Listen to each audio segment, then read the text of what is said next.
Modifications of simple columnar epithelium.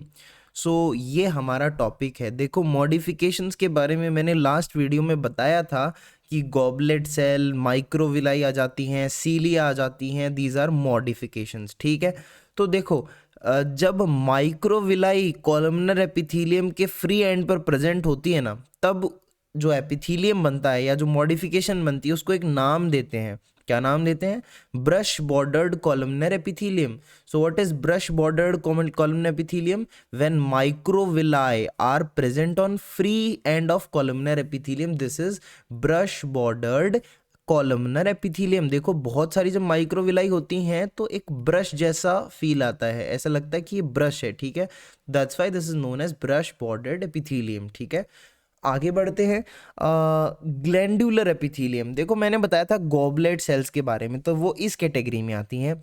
देखो कई बार क्या होता है कि कॉलमनर एपिथेलियम की कुछ सेल्स मॉडिफाई कर जाती हैं और वो सिक्रीशन करने लग जाती हैं। ठीक है, सिक्रीट करने लग जाती हैं चीज़ें, और वो होती कैसी हैं? यूनिसेल्यूलर। ठीक है, unicellular mucus secreting goblet cells are also present in between columnar sales.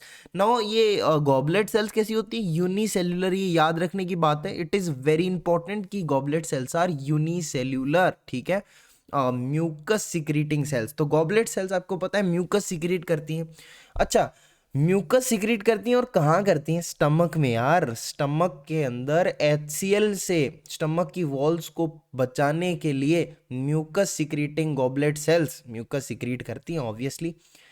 अब अगले टाइप का एपिथेलियम है सीलिएटेड कॉलमनार। नाम से समझ में आता है, मतलब इस वाले एपिथेलियम में सीलिया प्रेजेंट है, कॉलमनार है और कॉलमनार सेल्स पर सीलिया प्रेजेंट है।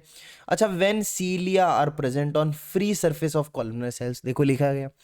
अच्छा, ये कहाँ होता होगा सीलिएटेड एपिथेलियम? फैलोपियन ट्यूब में होता है। अब इसी से रिलेटेड मैं एक पॉइंट अभी बताने जा रहा हूँ, देखो ध्यान से सुनना तुम।